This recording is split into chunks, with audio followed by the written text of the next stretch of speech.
Olha só, em 2025, a ciência quântica faz 100 anos. E essa não é uma comemoração qualquer, sabe? É um convite para a gente olhar para o passado, entender o presente e, principalmente, espiar o futuro de uma das áreas mais revolucionárias do conhecimento. Pensa só, 100 anos, é um marco e tanto. Mas o que faz o centenário da física quântica ser tão especial é que essa história ainda não acabou. Muito pelo contrário, ela está mais viva e pulsante do que nunca. A diferença aqui é crucial. A gente não está só relembrando um fato histórico que ficou para trás. Estamos celebrando uma ciência que não para de evoluir, de surpreender e até de ganhar prêmios Nobel, mostrando que a revolução que começou lá atrás está a todo vapor. Para a gente entender essa jornada incrível, nosso roteiro vai passar por 5 pontos essenciais. Vamos ver de onde a teoria veio, como ela moldou o nosso presente e, claro, quais são os mistérios que ela promete desvendar no futuro. Pois é, tudo começou lá no início do século XX, quando a física clássica, aquela do dia a dia, entrou em crise. Simplesmente existiam coisas no universo que ela não conseguia explicar de jeito nenhum. E foi dessa necessidade que nasceu a mecânica quântica, um jeito completamente novo de enxergar o mundo. E a velocidade das descobertas foi uma loucura. Começou em 1900 com a ideia dos quanta do Max Planck. Logo em seguida, Einstein mostrou que a luz agia como partícula. Daí o conceito da dualidade onda-partícula virou tudo de cabeça para baixo.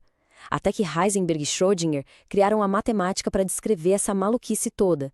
E tudo culminou no famoso princípio da incerteza. Em menos de 30 anos, uma nova realidade tinha sido revelada. E no coração de toda essa estranheza está essa ideia da dualidade. Tenta imaginar. Uma coisa pode ser duas coisas opostas. A luz, por exemplo. Às vezes ela se comporta como uma onda, outras vezes como uma partícula. E o mesmo vale para um elétron. Isso não foi só um detalhezinho técnico, não. Isso mudou para sempre a nossa noção mais básica do que é a realidade. Mas a mecânica quântica não ficou só nos laboratórios e nos quadros cheios de equações. A primeira revolução quântica deu origem a tecnologias que, literalmente, definem o mundo moderno em que a gente vive hoje. O ponto é o seguinte: o chip dentro do seu smartphone, o laser de um leitor de Blu-ray, ou até os exames de ressonância magnética que salvam vidas, pois é, nada disso existiria sem o nosso entendimento do comportamento quântico da matéria. É a prova de que uma teoria que parecia super abstrata tem um impacto gigantesco e muito prático no nosso dia a dia. E isso nos traz direto para o presente, para a chamada segunda revolução quântica. Se a primeira foi sobre descobrir as regras do mundo quântico, a segunda é sobre controlar esses fenômenos. É sobre manipular ativamente propriedades como a superposição e o entrelaçamento para criar tecnologias com um poder que antes era coisa de ficção científica. Essa comparação aqui mata a charada. Um bit clássico é como um interruptor de luz. Ou está ligado, que é 1, ou desligado, que é 0. Simples assim. Agora, o qubit, por causa da superposição, é como um dimmer. Ele pode ser 0, 1 e todos os valores no meio, ao mesmo tempo. Essa capacidade de existir em vários estados de uma vez é o que dá um salto exponencial na capacidade de processamento. Então, vamos avançar um pouco e ver para onde esse salto está nos levando. A segunda revolução quântica promete transformações radicais em praticamente todas as áreas da ciência e da tecnologia. Olhar para essas possibilidades é como ter uma janela para o futuro. Imagina só computadores quânticos criando remédios novos em dias, não em décadas. Uma internet global que é, por natureza, a prova de hackers. E a chance de, finalmente, desvendar mistérios biológicos, como a fotossíntese funciona, ou como os pássaros conseguem se guiar em migrações incríveis. E essa citação do professor Luiz Nunes de Oliveira resume isso perfeitamente. A física quântica não é só mais uma ferramenta. Ela é tipo uma chave mestra que pode abrir portas para avanços na química, na biologia, na engenharia, em tudo.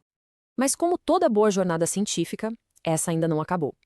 Assim como lá em 1900, a ciência quântica hoje está de frente com uma nova fronteira, cheia de problemas profundos e ainda sem resposta. Essa perspectiva é fascinante. É como se a gente estivesse vivendo um momento histórico parecido com o de 1900, sabe? Um ponto de virada, com um monte de problemas novos importantíssimos na mesa, e as teorias que a gente tem hoje ainda não dão conta de resolver tudo. E o maior desses problemas está bem aqui, nessa lacuna. Olha só, A gente entende super bem o mundo macroscópico, o das coisas que a gente vê e toca, que é governado pela física clássica. A gente também entende o mundo microscópico, o dos átomos, que é o reino da quântica. Mas bem no meio tem esse domínio mesoscópico. É a escala das moléculas da vida, e essa é uma fronteira que a gente ainda não conseguiu mapear direito. E o prêmio para quem resolver esse quebra-cabeça é gigantesco. Uma mecânica mesoscópica poderia permitir, por exemplo, a criação de remédios personalizados, desenhados para atingir alvos específicos no corpo. Significaria criar ciências interdisciplinares novas, misturando biologia com engenharia de jeitos que a gente nem imagina ainda. E aqui é importante esclarecer um ponto. A famosa incerteza quântica não é uma dúvida ou um erro de medição nosso. Ela é uma característica fundamental do universo. A natureza, no seu nível mais básico, é assim, inerentemente incerta. E a teoria quântica usa essa propriedade como um de seus pilares. Então, ao comemorar esse centenário, o que a gente vê é uma jornada incrível. De uma crise na física a uma teoria que redefiniu a realidade, que nos deu a era digital e que agora promete nos ajudar a resolver alguns dos maiores desafios da humanidade. E fica aí a reflexão final. A primeira revolução quântica nos deu o computador, a ferramenta para processar informação numa escala que a gente nunca sonhou. A grande pergunta agora é: será que a próxima revolução, ao desvendar os mistérios do mundo da biologia, vai nos dar as ferramentas para finalmente entender a própria vida?